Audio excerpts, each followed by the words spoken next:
Muito boa tarde a todos. Boa tarde. É com grande alegria que nos encontramos aqui no Porto, a convite da União Espírita da Região do Porto, e queremos desde já dar o nosso agradecimento por esta oportunidade de trabalho para podermos apresentar o nosso projeto musical, como Augusto teve a oportunidade de referenciar, União com Jesus. Não podemos deixar de agradecer igualmente a todos os espíritos que nos acompanharam, aos nossos mentores que nos proporcionaram uma ótima viagem até à cidade do Porto, e gostaria de pedir as bênçãos de Jesus para todos nós, para que o resto da tarde, ou seja, este trabalho possa decorrer de acordo com os objetivos propostos pelo plano espiritual. Antes de podermos avançar, necessito de ligar o meu PC que estava desligado e colocá-lo no sítio certo para podermos iniciar o nosso trabalho. Vocês já ouviram falar do projeto musical União com Jesus? Quem já ouviu falar não se importa de colocar o dedo no ar, só para termos uma noção. Eu digo antes de hoje. antes de hoje. Ok. Muito obrigado. É para termos uma noção daquilo que andamos a fazer, ou seja, do feedback que vamos tendo relativamente ao conhecimento do nosso trabalho. Como o Augusto disse, o nosso projeto, de facto, como União com Jesus, ele nasce em 2015. Mas o grupo de pessoas que se juntou para realizar este projeto, juntou-se anteriormente. E juntou-se a quando do momento em que nós integramos a Federação Espírita Portuguesa, na altura como o coro e orquestra eletroacústica da Federação Espírita Portuguesa. Por motivos de diversa ordem, nós tivemos que seguir o nosso caminho sozinhos. Sozinhos não, porque nunca estamos sozinhos, mas tivemos que seguir um caminho diferente, e para seguir esse caminho diferente tivemos e temos o grato apoio de duas casas espíritas, a Associação Espírita de Leiria e a Casa e o Centro Espírita Eurípides Barzanulfo, que fica em Lisboa, em Vila Fria, onde nós temos a oportunidade de realizarmos os nossos ensaios, que até à data eram pontuais e que a partir desde o mês de setembro vão passar a ser bimensais, ou seja, vamos passar a ter um ensaio bimensal. Isto parece um bocadinho estranho, não é? Como é que um grupo musical, que, como o Augusto dizia muito bem, certamente necessita de praticar, de estudar musicalmente, consegue desenvolver um trabalho apenas a ensaiar uma vez de 2 em 2 meses. É que, para a realização deste trabalho, que procura unir elementos de diferentes regiões do país, porque procuramos e acreditamos verdadeiramente na força que a arte musical encerra e na capacidade que ela tem de sensibilizar o coração humano, acreditamos perfeitamente que é uma ótima ferramenta para a divulgação da doutrina espírita, naquilo que de mais nobre encerra os princípios da doutrina espírita. E para que isso aconteça, de facto, cada elemento necessita de se poder preparar adequadamente para a realização do nosso trabalho. E isso é feito através de recursos musicais para estudo autónomo, que são todos digitais e que nós enviamos por e-mail para cada elemento, de forma a que ele tenha a capacidade de se preparar, ou seja, de ensaiar autonomamente em sua casa, preparando-se adequadamente para, quando nos reunimos, acertarmos pequenos detalhes, a fim de que nos possamos apresentar onde quer que nos convidem para estarmos presentes e possamos então materializar verdadeiramente aquilo a que nos propomos, que é de criar este trabalho em torno de Jesus, que é o nosso mestre, guia e modelo para toda a humanidade, e, unindo-nos através da arte musical, conseguimos criar ou dar uma dimensão maior ao sentimento de união. Porque depois também temos a união não só entre os elementos físicos, mas também entre o grupo de espíritos que nos secunda e que nos apoia no trabalho que realizamos.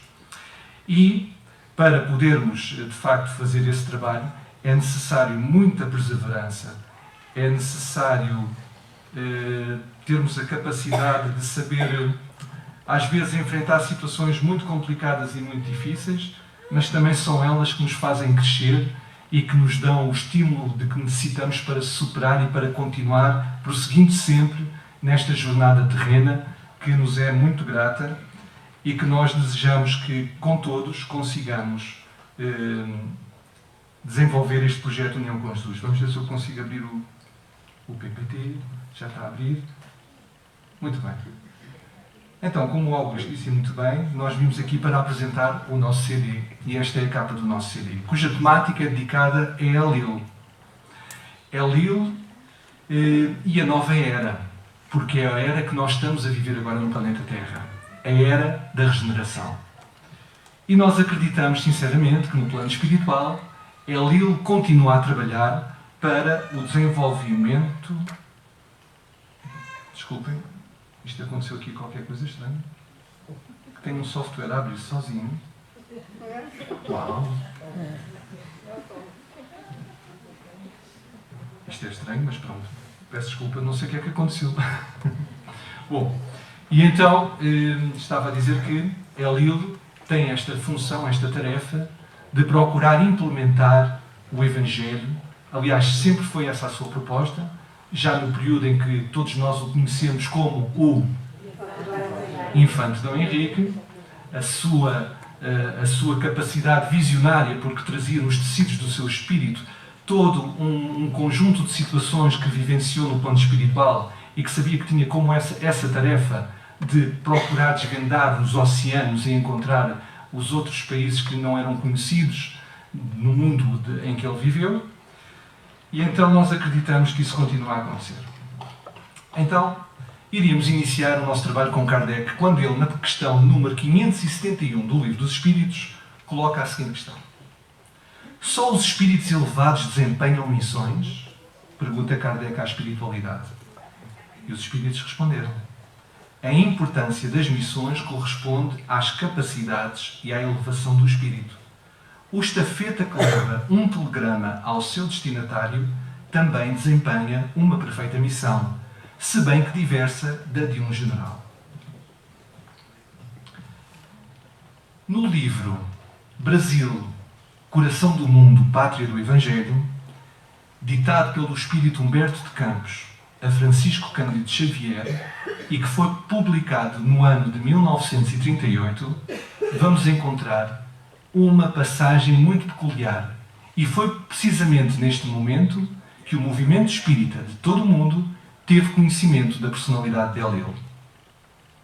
Quando falamos aqui na personalidade de Elil, estamos a falar na personalidade de Elil, não do infante, porque ele ainda não tinha vindo à Terra como infante do Henrique.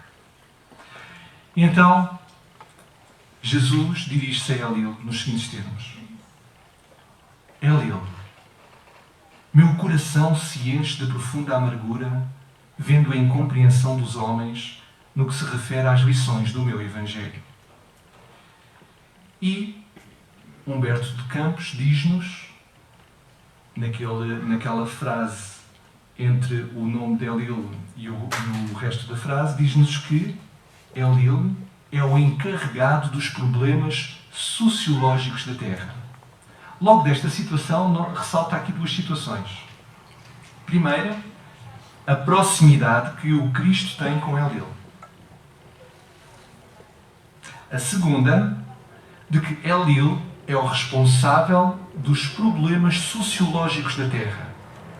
Tarefa de alta envergadura, porque não é apenas de um país, mas sim de todo o planeta. E disto nós podemos imediatamente inferir que Elil é um espírito de elevada estatura espiritual. Ou seja, é um espírito muito elevado, que partilha com o Cristo diretamente o próprio movimento e destino do planeta Terra.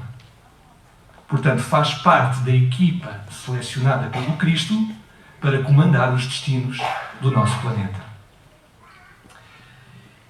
E o Cristo manifesta-se com uma tristeza, com um sentimento de tristeza. Só que nós temos agora que aqui refletir também um pouco porque é que Humberto de Campos terá utilizado estas expressões. Porque nós não podemos humanizar o Cristo à nossa condição espiritual.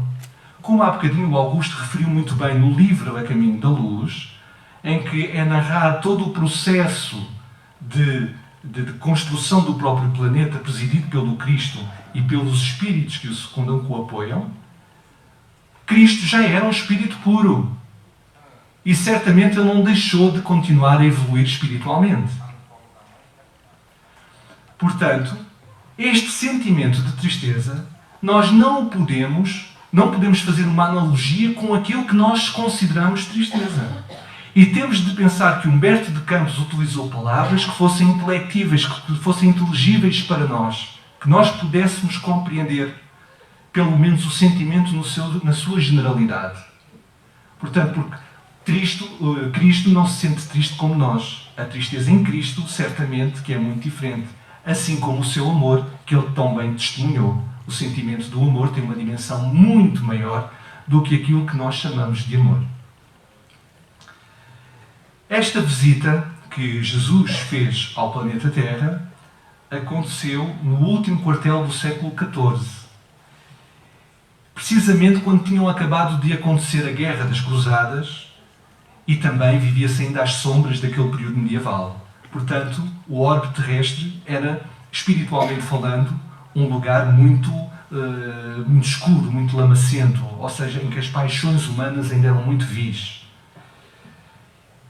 E a Federação Espírita Brasileira, relativamente à designação de Enlil, colocou uma nota no livro em que nos diz o seguinte, que Enlil é a forma árabe do nome hebraico Hillel, e que o autor espiritual, Humberto de Campos, preferiu utilizar esta designação, em vez de utilizar a forma hebraica e justa do nome daquele espírito, Hillel, utilizou a sua forma em árabe, Enlil.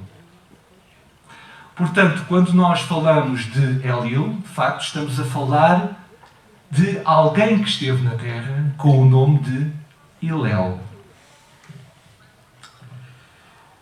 Então, o nosso trabalho, que hoje vamos apresentar, ele é constituído por 3 partes. Quem é Enlil? A nova era e a missão de Portugal. E, finalmente, a união com Jesus. Quero-vos dizer que nós começámos a realizar este trabalho ainda no período em que estávamos na Federação Espírita Portuguesa, a quando do Encontro Cultural Espírita de 2015, cujo tema foi este, Enlil da Nova Era. E tenho-vos a dizer que até hoje ainda não parámos de estudar este tema, porque ele é tão rico e temos encontrado ligações que vamos demonstrar ao longo do nosso trabalho, que ele ainda não foi concluído, ainda não podemos dizer que o trabalho está pronto porque não está. Ainda temos muita matéria para estudar porque há ligações de situações muito interessantes que ao longo do trabalho vocês vão poder constatar. Eu quero pedir à mesa o favor de me chamar a atenção por causa do tempo, está bem? Porque normalmente, estendo um bocadinho de tempo, apesar de que começámos um bocadinho antes, talvez consigamos cumprir realmente o tempo. É que o trabalho tem vindo a crescer de forma incessante. E então eu coloco esta questão à plateia. Quem é Enlil? Ou neste caso, Hillel? É para responder sim. Se faz favor. É o espírito protetor de Portugal e da sociologia. O encarregado, sim. Isso nós sabemos. Mas o que eu estou a perguntar é outra coisa. O que nós estamos a perguntar é quem é Hillel?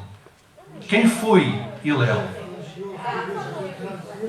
Alguém está a responder e eu estou a ouvir. No meio do... Quem é que disse que foi um chefe religioso? Foi um chefe religioso que viveu na Arábia, nas zonas de Palestina, 300 séculos antes de Cristo. Não, 300 anos. Por volta. Pois esteve perto, mas não é bem isso. Há um judeu com esse nome, mas que no Evangelho não aparece como sendo... Era um sacerdote, ou era um fariseu, eu já não posso precisar bem, mas não um espírito muito elevado. Daí eu ia fazer uma pergunta depois para você. Muito bem, mas olha, talvez o próximo slide já lhe possa responder. a senhora está a referir-se à parte introdutória do Evangelho segundo o Espiritismo, onde é feita a apresentação das tribos existentes no tempo do Cristo, naquela região onde Jesus viveu. E então, na descrição dos fariseus, ressalta este pontozinho que diz o seguinte: entre essas seitas, a mais influente era a dos fariseus, que teve por chefe Hilel. E depois temos ali, e este é o pormenor subtil, aquele pontinho 2. Doutor judeu, nascido na Babilónia, fundador de uma escola célebre, onde se ensinava que só se devia depositar fé nas Escrituras, portanto bastante dogmático. Sua origem remonta a 180 ou 200 anos antes de Jesus Cristo. E creio que seja este Hilel que o amigo referiu. Mas não. Temos ali naquela notinha 2 o seguinte ponto: não confundir esse Hilel, o tal que viveu 180 ou 200 anos antes de Cristo e que fundou a seita dos fariseus com o seu homónimo, que viveu 200 anos mais tarde e estabeleceu os princípios religiosos e sociais de um sistema todo de tolerância e amor, sistema hoje conhecido por hilelismo. Quem mandou colocar esta notazinha em 1947 foi um trabalhador, um jornalista, trabalhador da Federação Espírita Brasileira, chamado Ismael Gomes Braga. Então, temos aqui duas personalidades com o mesmo nome, mas que são distintas enquanto espíritos. Absolutamente distintas, quer nos seus princípios, quer na sua vivência. Porque um criou um sistema todo de tolerância e amor. Quando falamos num sistema todo de tolerância e amor, de quem é que vocês se recordam? Portanto, ele viveu, reparem, este primeiro Hilel viveu 180 ou 200 anos antes de Cristo. Mas o outro Hilel, o que é que diz a nota 2? Viveu quando? 200 anos mais tarde. O que é que isso significa? Que foi contemporâneo do Cristo. Então, percebemos que este Hilel que fundou este sistema de tolerância e amor, hoje conhecido por hilelismo, é o Hilel de quem nós falamos. E é o Hilel com quem Jesus falou, sendo que Humberto Campos preferiu utilizar a forma árabe do seu nome, em vez de Hilel, Elil. Tudo bem? Vamos seguir. Então, Ismael Gomes Braga, que viveu entre 1891 e 1969, foi jornalista tendo colaborado na imprensa leiga e em quase todos os jornais espíritas da época, dentro e fora do Brasil. Primogênito numa família de agricultores, frequentou somente o primeiro ano do ensino primário, tendo deixado de frequentar a escola porque necessitava de trabalhar na lavoura para auxiliar a família. Uma realidade muito bem conhecida aqui do Norte. Autodidata, demonstrou desde a infância ter uma rara inteligência e uma notável memória, e era verdadeiramente um apaixonado por literatura. Ismael Gomes Braga, de forma autodidata, conseguiu aprender a ler e a escrever francês, latim, italiano, inglês, espanhol, hebraico, árabe, russo, holandês e grego. De forma autodidata. Sendo que, posteriormente, portanto já adulto, conseguiu realizar um curso superior de inglês, um curso de contabilidade comercial e um curso de taquigrafia. E, no fundo, foi ser jornalista. Ismael Gomes Braga, ao tomar notícia e conhecimento, ainda antes da obra de Brasil, Coração do Mundo ter sido editada, ter sido publicada, ele interessou-se muito por esta figura que foi referenciada no livro Hilel e que dialogava na primeira pessoa com o Cristo. E então, ele foi à procura de informação e, na altura, serviu-se, como ele sabia hebraico, foi procurar pesquisar em literatura judaica, portanto, em 2 livros escritos em hebraico, judeus, um deles chamado Hebraico Vivo e o outro A Ética dos Pais. E também do Google da época, que era a Enciclopédia Britânica. Portanto, estamos a falar num período nos anos entre 1937 e 1957. Ok? Neste período, Ismael Gomes Braga conseguiu encontrar informações muito interessantes acerca de Hillel. Então, quem foi Hillel? Portanto, Hillel viveu no primeiro século antes de Cristo. A sua data de nascimento, de acordo também com a nossa pesquisa, nós encontramos já 3 datas de nascimento de Hillel. Pode ser que uma delas seja verdadeira, mas não temos ainda uma fonte que nos diga absolutamente qual foi exatamente o ano em que Hillel nasceu. Sendo que Ismael Gomes Braga considerou, dentro da literatura que pôde pesquisar, que talvez seria no ano 70 antes de Jesus. E terá desencarnado 10 anos depois do nascimento do Cristo. Por volta do ano 30 a.C., entrou para o grupo dos líderes dos escribas farisaicos em Jerusalém e foi-lhe atribuída a mais alta dignidade do Sinédrio com o título de príncipe, ou seja, tornou-se o presidente do Sinédrio. Foi o fundador de uma importante escola judaica conhecida pelo sentimento de compaixão, cujos princípios viriam posteriormente a originar o helenismo, ou seja, uma escola judaica dedicada aos princípios exemplificados e à sua interpretação da Torá, ou seja, da lei divina, inscrita no livro que eles consideram as Sagradas Escrituras. Hillel viveu na memória da posteridade como o grande instrutor que reunia e praticava as virtudes de caridade, humildade, paciência e piedade. Todas estas virtudes também nos fazem recordar uma personalidade muito querida. Ora, muito bem. Relativamente a Hillel, crê-se na informação que nós pesquisamos que ele será oriundo da família de David. E entretanto, ele foi estudar, esteve em Jerusalém, a estudar com os mestres Shemaia e Avtalion, exatamente. Portanto, há um episódio muito interessante, porque Hillel, para poder ter tempo para estudar as Sagradas Escrituras, ele trabalhava como lenhador, portanto, cortava lenha e arranjava a lenha, e depois, posteriormente, no período da tarde, ia para o templo, e no templo ele pagava todos os dias um determinado valor ao guarda do templo para poder assistir portanto, aos ensinos destes 2 mestres, do Shemaia e do Avtalion. E aconteceu que, certa vez, Hillel não tinha dinheiro para pagar ao guarda, então a única forma que ele encontrou foi de subir ao telhado do templo e dirigir-se ao local onde ficava a sala onde os 2 mestres ministravam os seus discípulos e, a partir do telhado, escutar toda a oratória desenvolvida por aqueles 2 mestres.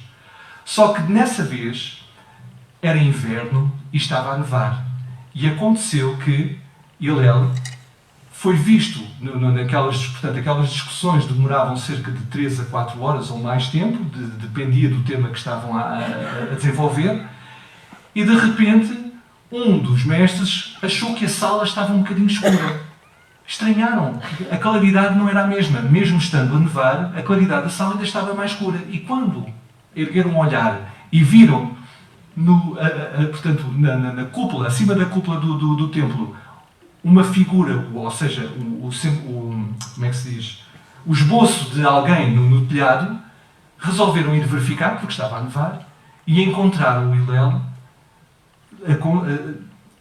cheio de frio, enregelado, mas era também a sua paixão pelo conhecimento das Sagradas Escrituras que ele não se importava de passar por esse suplício para poder escutar a oratória daqueles 2 mestres. Eles apiedaram-se dele, trouxeram-no para a sala, aqueceram-no, deram-lhe novas roupas, puseram-no junto da lareira, deram-lhe de alimentação e, a partir desse dia, Hillel não teve mais de pagar para poder assistir à oratória entre os 2 mestres, porque eles ficaram fascinados com a tamanha devoção e amor que ele tinha à compreensão e à escuta das Sagradas Escrituras. Então, algumas das máximas preconizadas por Hillel. O meu rebaixamento é a minha exaltação. Isto não vos faz lembrar nada? Em Jesus, o que é que vos faz lembrar em Jesus? Aquele que se exaltar será humilhado, e aquele que se humilhar será exaltado. O que seja desagradável para ti, não o faças ao teu vizinho. E o que é que nós vamos encontrar no Jesus? Faz aos outros o que gostarias que fizessem. Hillel propõe pela negativa, não faças aos outros o que não gostarias que fizessem. E Jesus propõe pela positiva. A proposta de Jesus vai mais longe porque ele propõe uma ação positiva, não é? Mas o pensamento está lá. Não julgues o teu próximo enquanto não estiveres no lugar dele. E nós encontramos em Jesus. Não julgueis, pois, para não seres julgados. Porque com o juízo que julgardes os outros, sereis julgados. E com a medida com que medirdes, vos medirão também a vós. Isto está em Mateus. Depois, dizia Hillel, quem não aumenta a sua cultura, a sua virtude, naturalmente diminui. E nós vamos encontrar em Jesus a parábola dos talentos. O servo que enterrou o seu talento e com esse ato de egoísmo ele próprio não se desenvolveu. Portanto, nós estamos na Terra com a missão de nos desenvolvermos quer intelectualmente, quer moralmente. Quem trabalha por amor a uma coroa está perdido. E nós encontramos em Jesus, nenhum servo pode servir a dois senhores, porque ou há de aborrecer um e amar ao outro, ou há de entregar-se a um e não fazer caso do outro. Vós não podeis servir a Deus e às riquezas. E dizia Hillel também, quem adquiriu as palavras da doutrina, ou seja, quem conseguiu realizar dentro de si próprio o conhecimento que as Sagradas Escrituras transmitiam, adquiriu a vida no mundo futuro.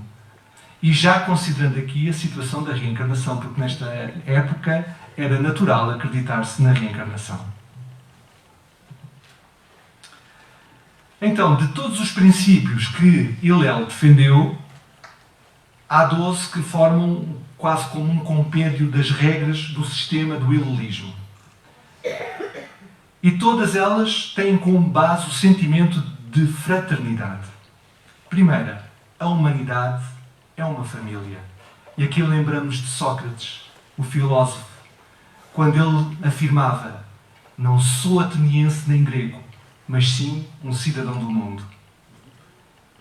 Todos os nossos atos sejam regidos por este ideal, de que a humanidade é toda uma família.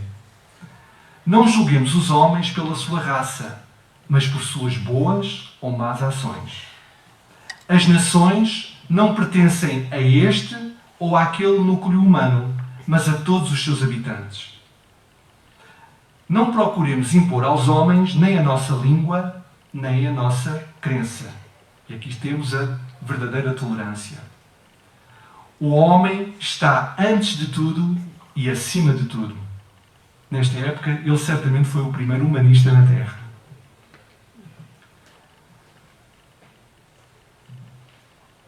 O patriotismo não deve degenerar em patriotice. Temos de ter cuidado, de facto, porque somos todos da mesma família. Portugueses, ingleses, franceses, americanos, mesmo do Médio Oriente, seja de onde for, da China, somos todos da mesma família. Outra ideia muito defendida por Hillel é de que a língua não é um fim, apenas um meio. Com os que desconhecem o nosso idioma, usemos uma língua neutra. Isto não vos faz lembrar nada. A religião não deve herdar-se dos pais. Deve adotar-se livremente com plena consciência. Portanto, não deve ser imposta, mas deve ser assimilada e compreendida, e então tornada nossa. Sejamos tolerantes e compreensivos para com aqueles que não têm os nossos mesmos ideais. Cultivemos sentimentos fraternais para com os nossos semelhantes. Então nós podemos perceber que dentro destas 12 regras do milenismo, todas elas são imbuídas do sentimento da verdadeira e da mais pura fraternidade. E diz-nos Ismael Gomes Braga, na revista da Federação Espírita Brasileira chamada Reformador, editada em 1937, que a doutrina de Hillel é uma tentativa, hoje ainda utópica, de universal confraternização humana. Ensina o respeito máximo à verdade e o culto constante do amor entre os homens. Para alcançar essa finalidade, estabelecer-se-iam templos neutros, nos quais todas as formas de culto e adoração seriam igualmente respeitadas, sem sectarismo algum. Agora imaginem, queridos companheiros, amigos, irmãos, familiares, imaginem se, nesta época, estes templos pudessem ter sido de facto construídos. E imaginem que os diferentes dirigentes das diferentes religiões pudessem partilhar de uma forma livre a sua forma de sentir a Deus, denominando-o pelo nome que quisessem, mas referindo-se a essa entidade suprema que nos deu a vida. Será que hoje estaríamos a assistir a esta crise dos refugiados? Será que as cruzadas tinham tido espaço para ocorrer? Nesses templos, as falsidades históricas, nacionalistas, racistas, gentílicas, tudo enfim que separa os homens, seria pacificamente abolido pelo esclarecimento recíproco, feito com sinceridade, sem embustes nem preconceitos. Abolir-se-iam pela solução mais humanitária todos os problemas sociais, religiosos, nacionalistas de classe. Então, queridos amigos, podemos perceber que todo o sistema defendido por Hillel visa a fraternidade universal entre todos os homens. E isto já é um princípio desse movimento sociológico da Terra. Já é uma ideia que preconiza perfeitamente esse movimento sociológico. Unir toda a humanidade. De que forma? Portanto, como ele defendeu com o seu exemplo de fraternidade universal, pela sua compreensão que ele tinha da própria lei divina. A criação desses templos neutros e o uso de uma língua neutra em que todos se pudessem compreender e entender com justiça, ou seja, todas as formas de expressão, todas as ideias fossem apresentadas justamente para que todas as pessoas pudessem ser realmente compreendidas na essência daquilo que queriam afirmar ou que queriam manifestar. Se nós tivéssemos a possibilidade de comunicarmos todos uns com os outros, utilizando uma língua neutra entre todos os países, teríamos certamente essa capacidade de chegarmos mais perto e de uma forma mais inteligível a pessoas que não falam a mesma língua do que nós. Mas se pudéssemos ter a possibilidade de utilizar essa língua neutra, faríamos isso simplesmente com verdade naquilo que dizíamos e certos de que seríamos entendidos justamente por aquilo que procurávamos explicar. E Hillel é, de facto, um dos precursores do cristianismo, sendo contemporâneo e mais. Como ele foi presidente do Sinédrio em Jerusalém, ele foi conterrâneo do Cristo.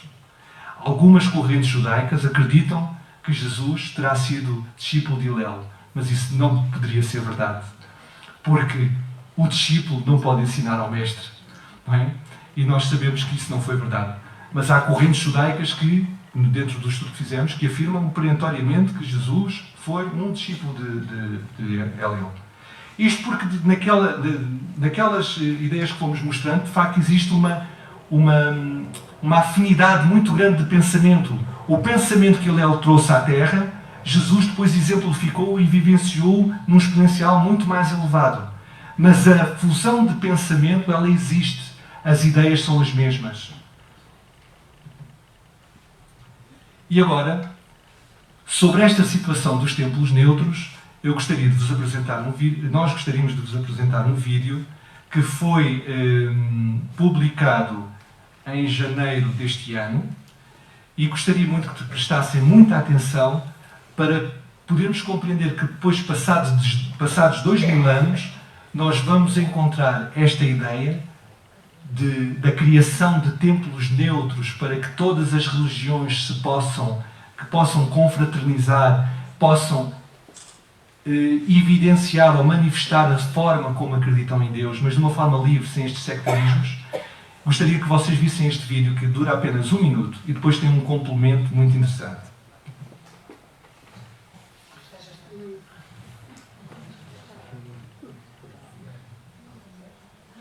Som. La mayor parte de los habitantes del planeta se declaran creyentes. Esto debería provocar un diálogo entre las religiones. No debemos dejar de orar por él y colaborar con quienes piensan distinto. Confío en Buda. Creo en Dios. Creo en Jesucristo. Creo en Dios. Alá. Muchos piensan distinto, sienten distinto, buscan a Dios o encuentran a Dios de diversa manera. En esta multitud, en este abanico de religiones, hay una sola certeza que tenemos para todos. Todos somos hijos de Dios. Creo en el amor. Creo en el amor. Creo en el amor. Creo en el amor. Confío en vos para difundir mi petición de este mes. Que el diálogo sincero entre hombres y mujeres de diversas religiones conlleve frutos de paz y justicia. Confío en tu oración. Está aparecendo, se mostrando um homem extraordinário fantástico, que é o Papa Francisco, que está ocupando um espaço de líder espiritual muito grande. Como é que o senhor vê o Papa Francisco? Como um enviado de Deus, no momento grave da sociedade, para falar de bondade, de ternura, de gentileza, de amizade, para falar de Cristo para todas as línguas, superando qualquer limite de religião.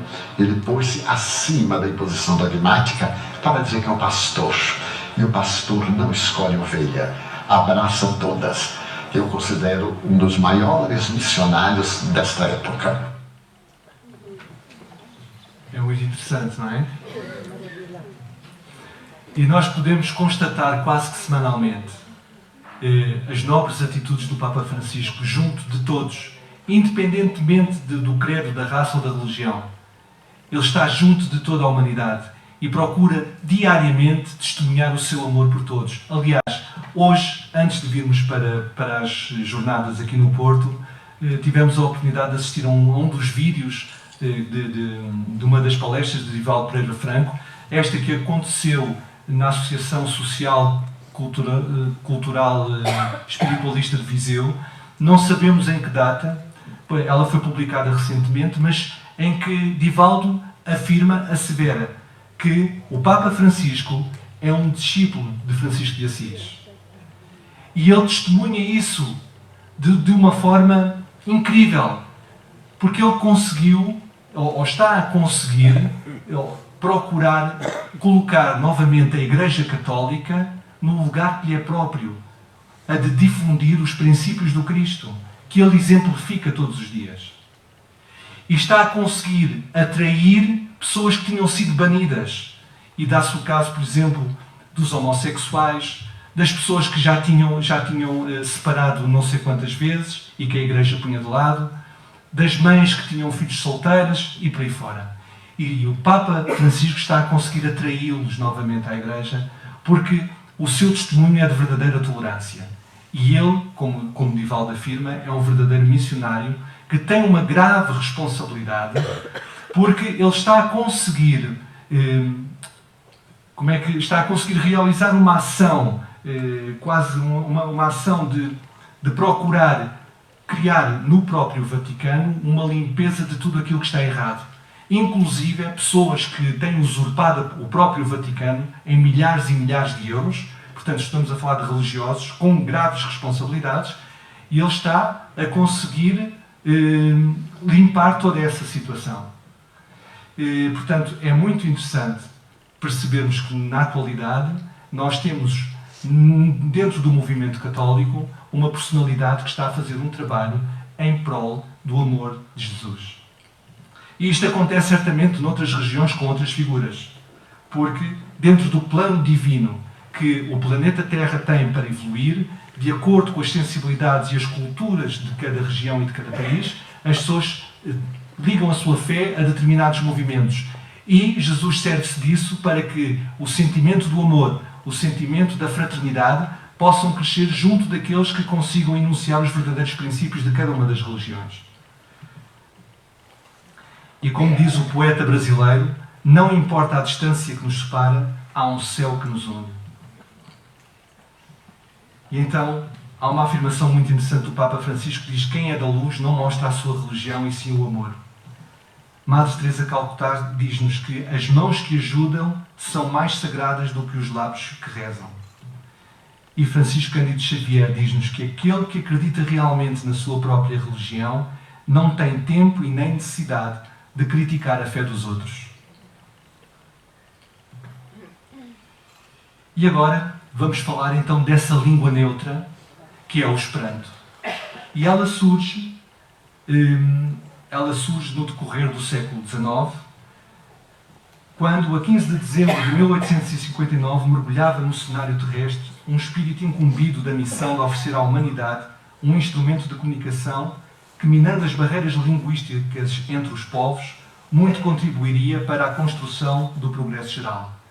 Reencarna esse missionário, Lázaro Luís Zamenhof, sobre quem os espíritos revelam ser um gênio da confraternização humana, exatamente numa pequena cidade da Polónia, então anexada ao Império Russo, onde 4 raças, com línguas e religiões diversas, formavam um belicoso quadro social e político, relacionando-se invariavelmente com suspeição e consequentes agressões mútuas.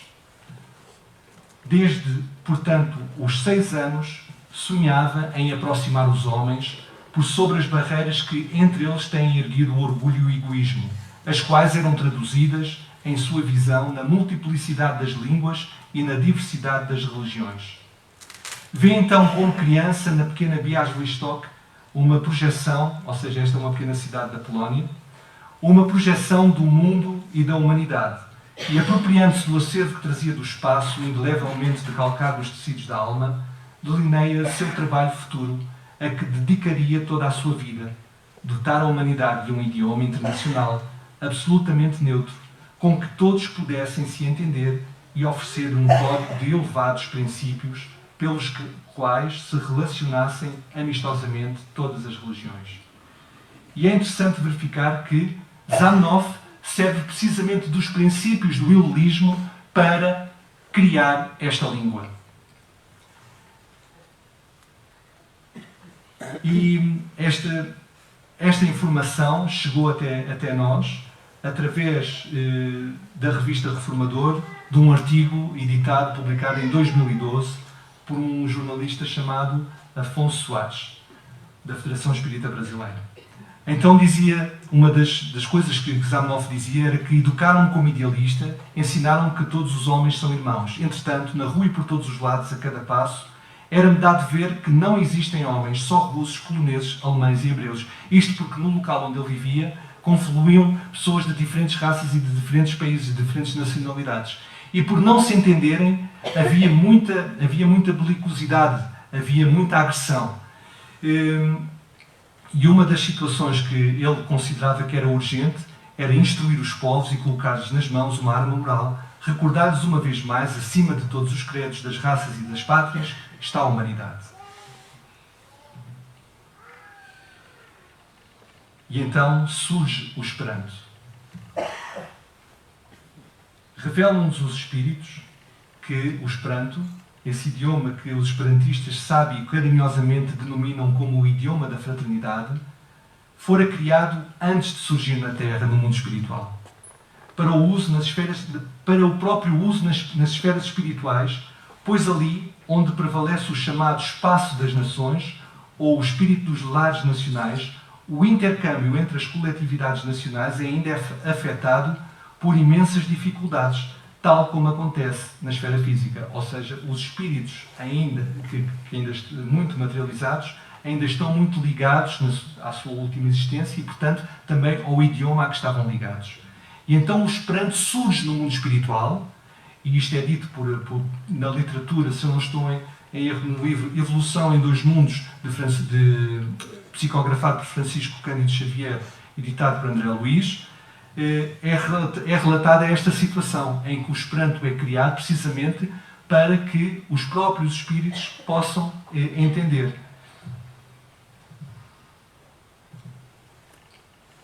E diz-nos Emmanuel: sim, o Esperanto é a lição de fraternidade.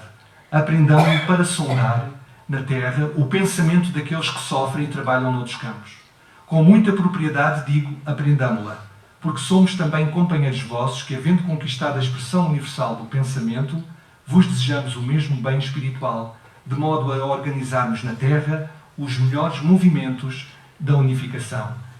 Este excerto está numa mensagem ditada por Emmanuel a Francisco Cândido Xavier, que se chama A Missão do Esperanto, e que foi recebida a 19 de janeiro de 1940 e publicada na revista Reformador, do mês de fevereiro. E depois, já em espírito, Ismael Gomes Braga, através da psicografia de Divaldo Pereira Franco, transmite-nos uma mensagem chamada A Missão do Esperanto no Terceiro Milénio, e que aconteceu no dia 8 de setembro de 1999 no Centro Espírita Caminho da Redenção, portanto, o centro da Mansão do Caminho. E num breve excerto dizemos o seguinte: a trilogia abençoada, em forma de um triângulo equilátero, os 3 Es, Evangelho, Espiritismo, Esperanto, encerraria a mensagem de Jesus simples e inconfundível, a doutrina dos Espíritos, aprofundada e clara, e o idioma da fraternidade para unir todos os seres humanos em uma só família. Língua neutra, que respeita o idioma de cada nação, é um traço de perfeita identificação entre os mais diversos, favorecendo mentes e corações com harmonia e compreensão lúcida, desse modo ampliando os horizontes da cultura e do amor entre os povos. E voltando ainda ao Brasil, coração do mundo, pátria do Evangelho, um pouco mais adiante prossegue Jesus: tu, Elil, te corporificarás na terra, no seio do povo mais pobre e mais trabalhador do Ocidente. Instituirás um roteiro de coragem para que sejam transpostas as imensidades desses oceanos perigosos e solitários, que separam o velho do novo mundo. Instalaremos aqui uma tenda de trabalho para a nação mais humilde da Europa, glorificando os seus esforços na oficina de Deus. E sim, então reencarna o espírito de Elil, ou de Hillel, na Terra em 1394. E realiza todos os feitos que nós hoje temos conhecimento e que não vale a pena agora estarmos aqui a narrar, realizando essa obra prodigiosa de desvendar os mares e de unir, dando a conhecer ao mundo um novo mundo. Mas no além, depois de ter desencarnado, Hillel volta novamente a reunir os colaboradores da causa do Evangelho para que a missão fosse completada, e dá-se então a descoberta do Brasil. Tudo isto foi fruto de um cuidadoso planeamento. O infante Dom Henrique, a encarnação do Espírito Elil, foi um emissário de Jesus, como também não deixa nenhuma dúvida quanto à sua missão. A sua afirmação de que Elil é um espírito elevado à hierarquia é a confirmação do que foi dito por Zurara, navegador e historiador português, quando numa das suas crónicas retrata o infante Sagres como um homem de extraordinárias virtudes. Nunca foi avarento, nem era dado ao luxo. Usava gestos calmos e palavras suaves. Sempre foi muito dedicado ao trabalho, não era rude, mas sabia manter a disciplina. Absteve-se do álcool desde a mocidade. E então o infante Dom Henrique instituiu indubitavelmente um roteiro de coragem, para que ao longo do tempo fossem transpostas as imensidades desses oceanos perigosos e solitários que separam o velho do novo mundo, sendo ele o responsável pelos movimentos sociológicos da Terra. E agora vamos entrar então na penúltima parte do nosso trabalho. Quanto tempo temos? Era para terminar às 6h15, ok. Então vamos tentar ser breves. O Cristo cumpriu a sua promessa, iluminando a terra inteira com o Consolador prometido, dando nova oportunidade ao homem para evoluir, e pela mão de um antigo druida, ela se fez cumprir. O seu corpo é a doutrina ventilada por toda a parte nesta nova era, por um grupo de espíritos fiéis a Jesus, o Espírito de Verdade. E no Evangelho segundo o Espiritismo, sobre a nova era, vamos encontrar este excerto com a curiosidade de ter sido ditado por um espírito que se intitula como um espírito israelita. O Cristo foi o iniciador da mais pura, da mais sublime moral, da moral evangélica ou cristã que há de renovar o mundo, aproximar os homens e torná-los irmãos, que há de fazer brotar de todos os corações a caridade e o amor do próximo, e estabelecer entre os humanos uma solidariedade comum, de uma moral, enfim, que há de transformar a Terra, tornando-a morada de espíritos superiores aos que hoje a habitam. É a lei do progresso, a que a natureza está submetida, que se cumpre, e o Espiritismo é a alavanca de que Deus se utiliza para fazer que a humanidade avance. E no tempo que corre de uma forma tão célere, e no espaço, reúnem-se hoje os luminares da humanidade, avaliando a sua evolução e determinando o seu porvir. Quem teve a oportunidade de assistir ao programa Pinga Fogo, em 1961, pôde constatar um conjunto de informações transmitidas por Francisco Cândido Xavier, muito pertinentes e muito preocupantes.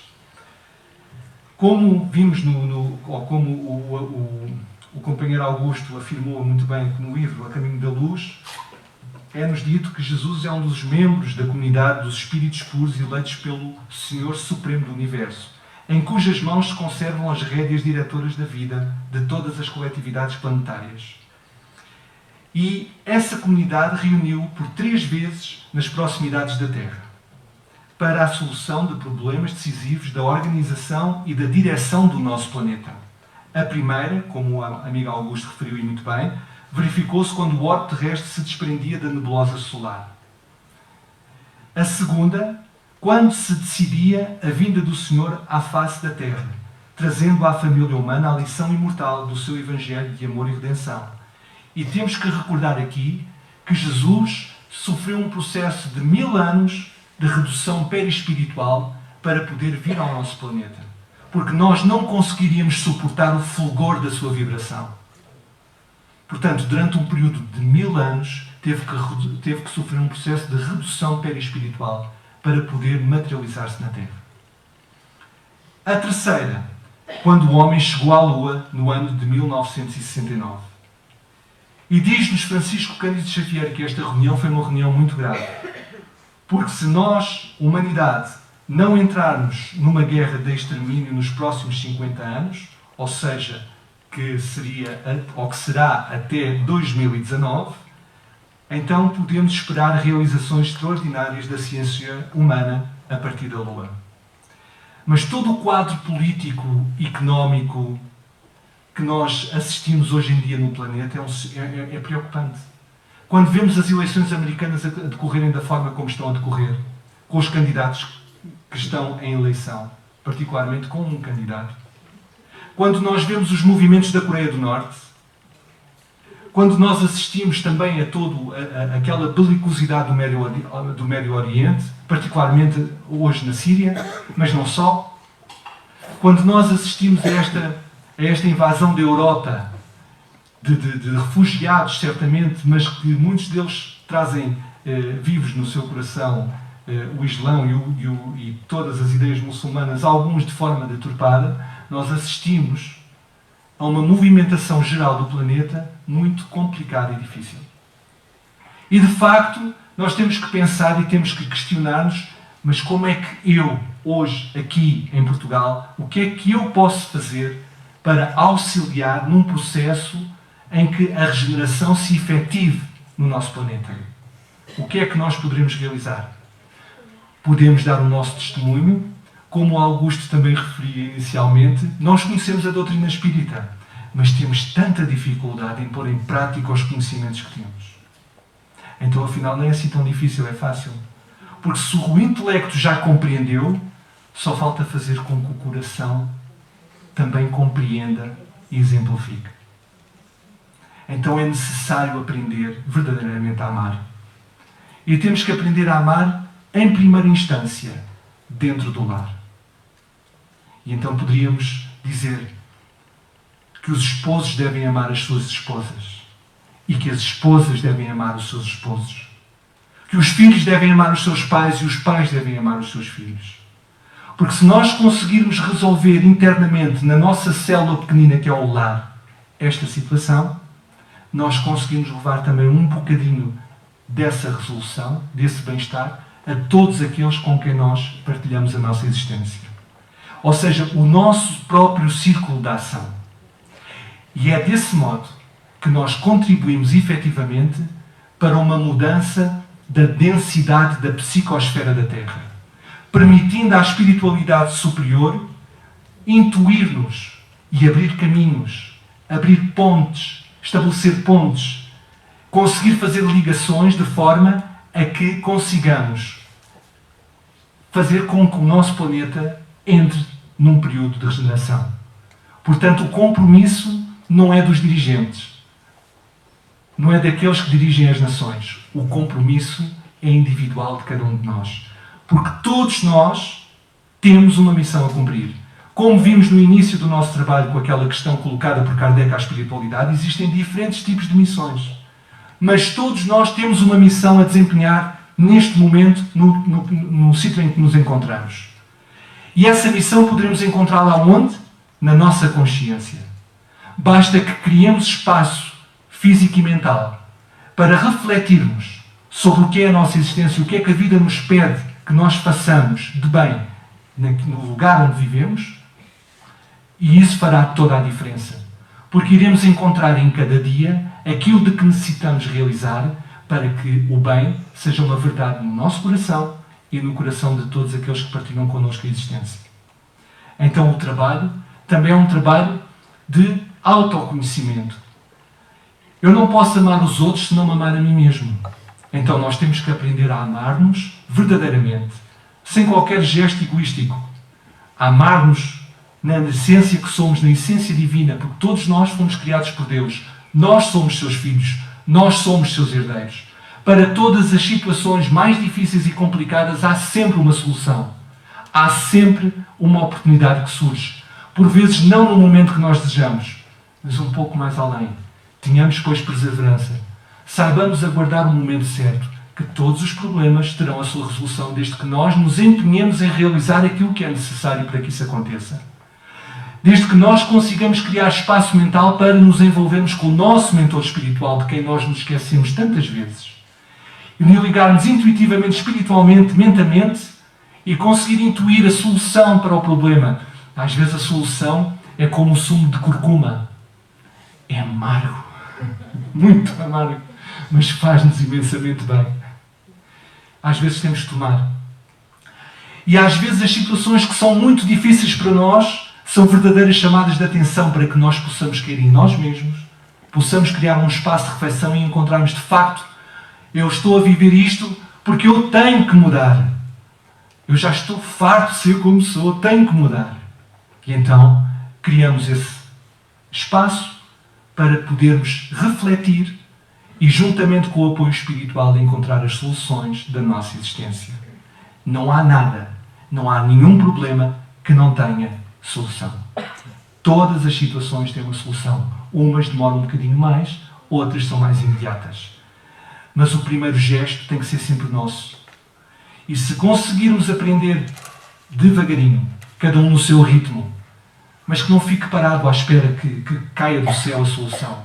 Se cada um conseguir realizar na sua vida aquilo que é essencial para si, pensando assim, e se eu amanhã desencarnar? O que é que eu levo para a vida espiritual?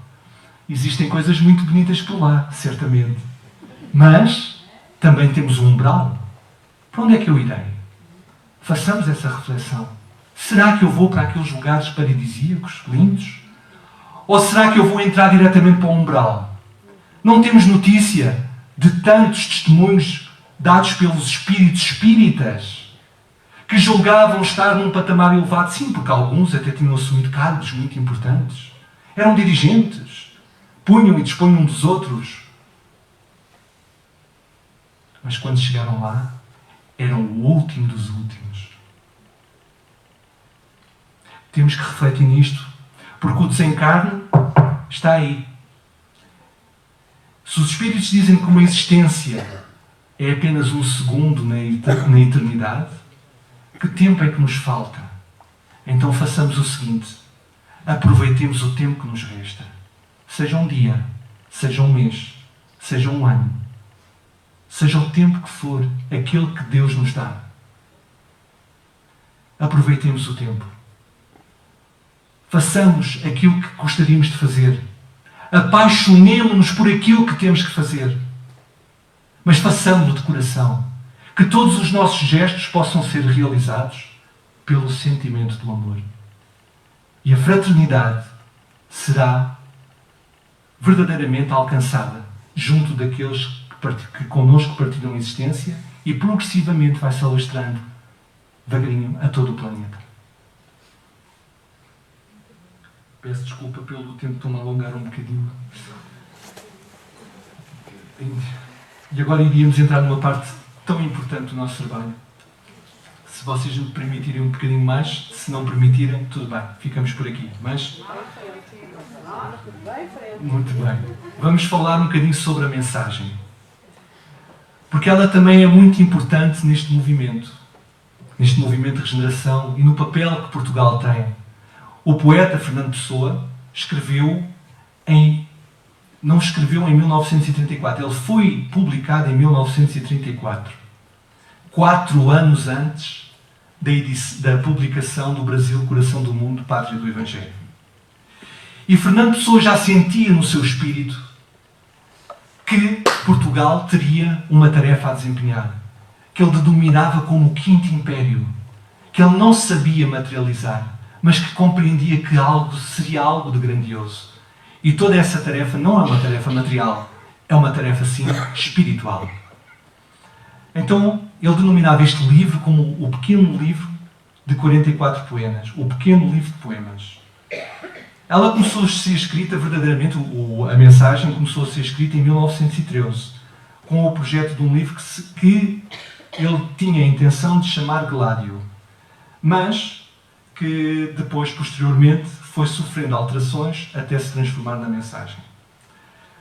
Primitivamente, posteriormente, depois desse texto que ele escreveu em 1913 e que tinha o título Dom Fernando Infante de Portugal, e esta informação foi retirada de um livro de António Quadros que se chama Mensagem e Outros Poemas Afins. Posteriormente, depois de ele ter escrito um conjunto de textos, e todos eles visando o período dos descobrimentos e a missão de Portugal no mundo, ele quis dar o título de Portugal. Mas um amigo dele, chamado da Cunha Dias, fez-lhe uma observação muito pertinente. Então tu queres chamar Portugal ao teu livro, quando hoje em dia até sapatos chama-se Portugal? Hoje tudo em dia chama-se Portugal. Há pneus Portugal, sapatos Portugal. N coisas que naquela altura, por causa da ditadura, se chamava Portugal. E considerando, ponderando, Fernando Pessoa refletiu e aqueceu, deu razão ao amigo e então foi para o seu estudo realizar um estudo sobre o nome. E isto é muito interessante, este estudo. Reparem que a palavra Portugal tem o mesmo número de letras que o nome mensagem. Mas não só. A constituição orgânica da palavra também tem 3 sílabas. E ambas as 3 sílabas têm a mesma construção.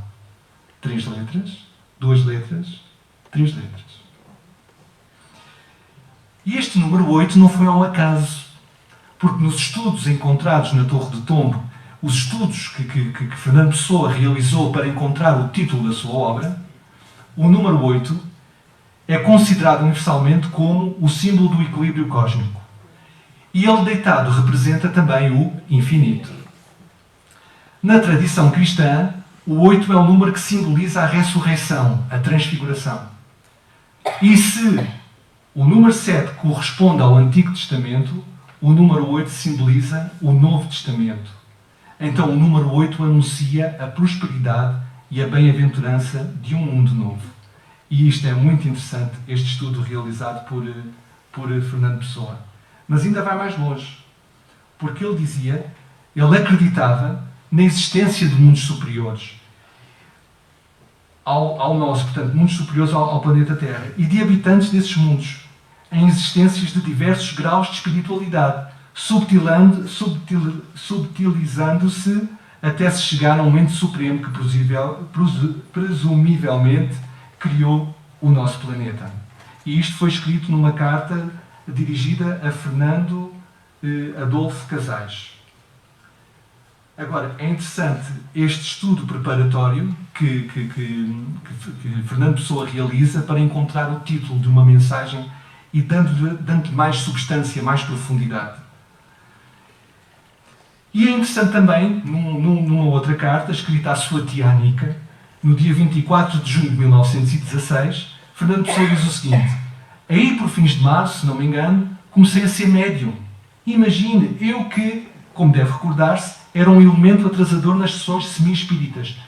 Nós não sabemos o que é que Fernando Pessoa pretende dizer com estas sessões semi-espíritas. Não sabemos qual é o conceito. Mas o que nós percebemos é que ele já tem conhecimento da doutrina espírita. E isso é que é interessante. E de repente comecei com a escrita automática. E até tinha a noção do que era a escrita automática. Há momentos, por exemplo, em que tenho perfeitamente bocados de visão esotérica, em que vejo a aura magnética de algumas pessoas, e sobretudo a minha, ao espelho e no escuro, irradiando-me das mãos. Portanto, ele não só tinha o fenómeno da psicografia, mas também o fenómeno da vidência.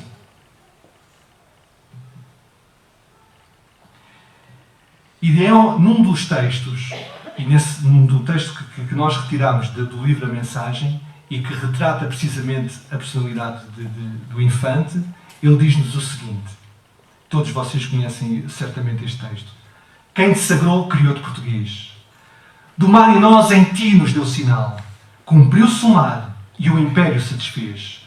Senhor, falta cumprir-se Portugal. Falta cumprir-se Portugal. Essa noção de que algo falta ao destino do povo português. Falta um testemunho, falta uma realização, falta uma tarefa por cumprir. O poeta sensibilizado pressente o destino deste fulgor baço da terra, como ele denominava o nosso país, por entre o nevoeiro de um tempo difícil, e exclama a sua mensagem, a qual deveria ter tido por título Portugal, afirmando convicto: é hora. E vamos encontrar um texto psicografado por Hernani Trindade Santana e que foi publicado na revista Reformador em 1977. E isto depois da dona Raquel Duarte dos Santos, que na altura foi presidente da Federação Espírita Portuguesa, ter visitado a Federação Espírita Brasileira. E o texto é a Nova Sagres, que certamente muitos de vocês devem conhecer. E nós retiramos a parte que nos interessa, em que nos diz: Elil apresta ao exército que reme. Volve à trincheira ao glorioso infante. Portugal se reergue qual gigante do velho mundo novamente ao leme. Cristo abençoa o pavilhão flamante que nos céus lusitanos brilha e treme. Jesus, Kardec e amor, lema sublime, nessa bandeira célica se imprime. E aqui percebemos que Elil apresta ao exército que reme. O que é que isto quer dizer? Que Elil prepara aqueles que hão de vir à Terra para dinamizar essa missão que Fernando Pessoa sentia no seu espírito. E continuando, este texto foi ditado pelo Espírito Luís Vaz de Camões. A excelsa vocação de um grande povo, mundos ocultos descobrirá gentes, agora em mares de ideais de novo, tem-vos o mundo, ó bravos luzes crentes, não é de balde que vos canto e louvo, companheiros amados e valentes. Deus salve a Lusitânia nobre e santa, Deus salve a Portugal que se levanta. E aqui vemos, de facto, que esta tarefa, ela está a chegar ao ponto de começar a ser iniciada. Mas mais além, num outro poema, e agora também pela psicografia do mesmo médium, Hernani Trindade Santana, e que foi publicado no Correio Entre Dois Mundos em 1988, nós vimos o seguinte texto, um excerto: Ó grande Portugal, gleba bendita, entre todas que Deus forjou na terra, deixa ao longe grasnar rouca e maldita a voz inimiga do que incita à guerra. Se grande é teu penar, maior a dita. Que em teu porvir no bojo já se encerra, segue, pois, teu fadário belo e puro, debreçário do mundo do futuro. E quando nós lemos esta última frase, ficamos perplexos, atónitos, com a dimensão e a profundidade daquilo que Luís Vaz de Camões poderá querer dizer. Berçário do mundo do futuro. Nós não temos a noção espiritual do tamanho portanto, da dimensão daquilo que Luís Vaz de Camões nos quer dizer.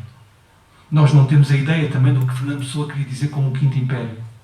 Mas certamente que há de ser uma tarefa em que procure, de alguma forma, dinamizar essa ação que ele se dedica, a implementação do Evangelho na Terra. Nós, como espíritas, e Portugal, na Europa, é o país em que o movimento espírita está mais dinamizado. Portugal tem certamente uma tarefa a cumprir nesse propósito. E compete certamente aos dirigentes de criarem condições para que essa situação se possa materializar. Mas, acima de tudo, para além de todo o comprometimento material na realização de uma tarefa, está na exemplificação daquilo que nós preconizamos, dos princípios que nós afirmamos defender. E isso temos que defender com o nosso coração, em espírito e verdade. E só nessa dimensão é que esta tarefa certamente será cumprida. Porque aqueles que procurarem materialmente realizar esta tarefa não o vão conseguir. Ela tem que ser concretizada em espírito e verdade, com o coração cheio de amor, como o Cristo tem por nós. Porque Ele é o nosso modelo e guia, e nós temos que realizar esse esforço de nos aproximarmos dele.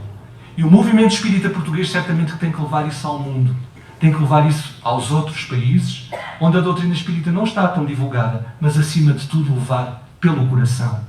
Porque pelo intelecto já lá chega, mas tem que chegar pelo coração.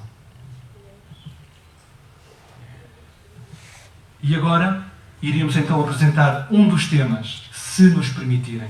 Nós já estamos a ultrapassar a hora, compreendemos que sim, mas se nos permitirem, apresentaríamos um tema do nosso CD que se chama Para Além de Todo o Mar, que fala sobre a tarefa que o projeto musical União com Jesus procura dinamizar. Os seus objetivos estão implícitos no texto desta canção e que, como diz o texto, sob a égide de Delil, procuramos dinamizar esta ação. Peço-vos então a vossa atenção para o Para Além de Todo o Mar. Hugo, por favor.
mais para falar sobre o projeto União com Jesus, mas são 18h30, hora do encerramento.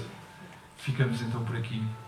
Queria apenas fazer o apelo de poderem ver nas nossas redes sociais, quer no nosso Facebook, quer no canal do YouTube, como no canal do Google+, a informação disponível sobre o nosso projeto, os nossos vídeos. Queria também fazer um apelo porque todos poderão participar neste projeto, desde que reúnam condições musicais, quer ao nível vocal, quer a nível instrumental, para poder integrar o nosso projeto. Nos nossos canais da internet existem, portanto, ficha de candidatura que poderão preencher para poderem, quem quiser, integrar o nosso projeto. É muito bem-vindo e nós gostaríamos de ter pessoas aqui da região do Porto, que ainda não temos, mas certamente chegará o dia em que teremos elementos aqui do Porto para cantar connosco e fazer com que esta união seja ainda maior. Muito obrigado a todos.